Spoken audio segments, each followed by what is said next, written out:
Well, when you listen to the wonderful vocals of Sunny on this record, it certainly again totally evokes the feel and sounds oftentimes of Mary Ford. So what is Sunny's inspiration to singing these songs? Well, before I met Sunny, she sang blues and she sang some rock and roll and R&B.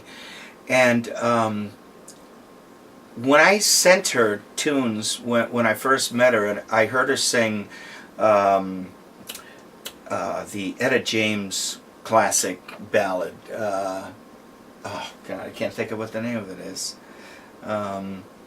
Let's see what it is. But anyway, when I heard her sing that, it was just so apparent that she had this natural talent to sing that style of music. It's just in her voice. Sunny is like an old soul. It's like she probably sang these kind of songs in a former life. This is the way I look at it, because like me, the way I learned this music, I listened to it. I never really spent a lot of time practicing it. It just kind of came out of me.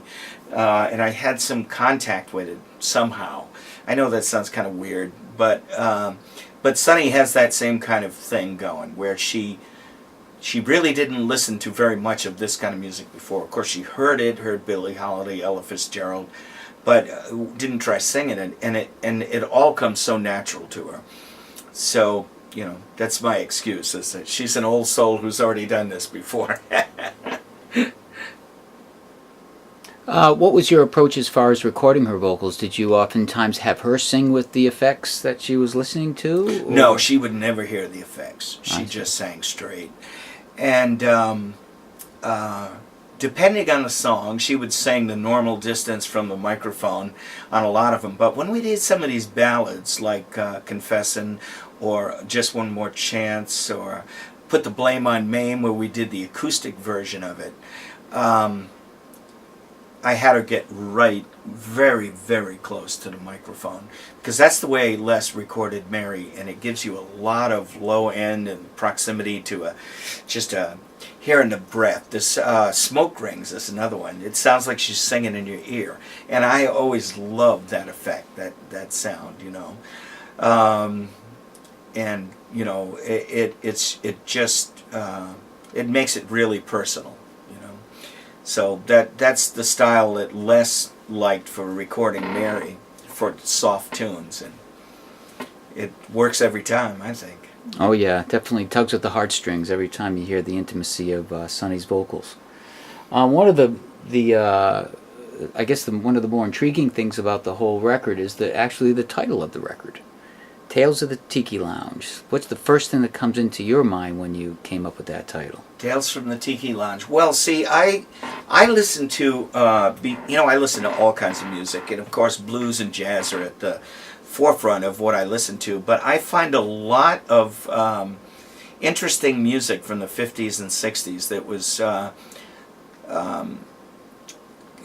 I guess, kind of in that time was called maybe easy listening, or there were records that were made to be showcases for the new stereophonic sound, where there's all kinds of crazy things playing on them, and crazy arrangements that, I don't know, that I just find them really interesting and fun. So I wanted to put the element of lounge and the tiki thing, the 60s vibe, into this, which, we did some songs like Occidental Woman, which was a Mae West tune done in 1930, and we did a really cool treatment of that, and Put the Blame on Mame. It's from Rita Hayworth's Gilda movie with Glenn Ford. It's her most famous movie, and she, someone else singing, but does a great job of lip syncing, but the tune Put the Blame on Mame is great, and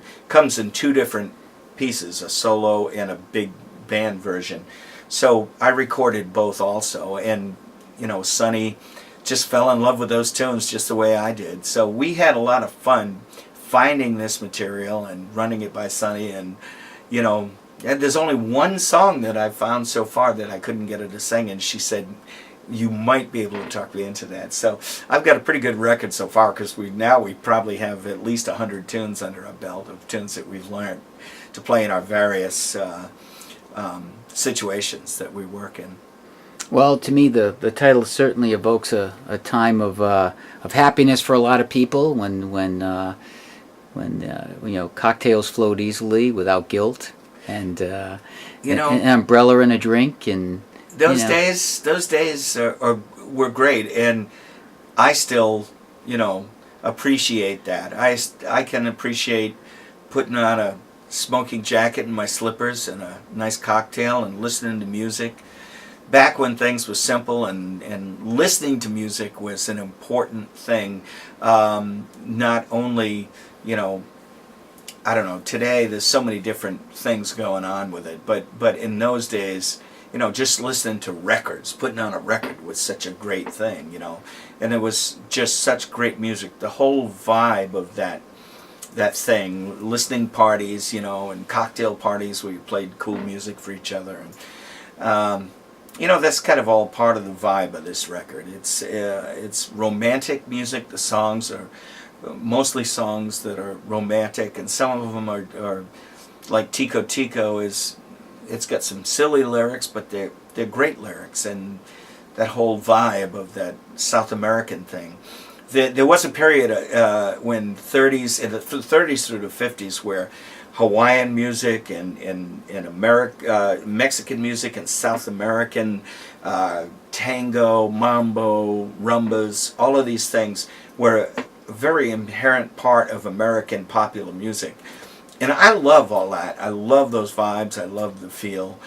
And, we have quite a bit of that represented here on this record. We have tunes that had like One More Chance, kind of has a bit of a Hawaiian vibe to it. And certainly Tico Tico, Besame Mucho, Sway, they all have a kind of a South American feel. So that's something that I just feel strongly about, is great music and should be preserved. And I wanted to present it kind of all over again, rather than just listening to only the old records. I wanted to create something new that had that vibe, and I engineered most of it myself. Tom Hiller recorded, some of the basic tracks, the acoustic guitars and bass, but most of it I did myself, and that was the concept with this, was to record it the way Les would have done his records with Mary. And it's a lot of hard work,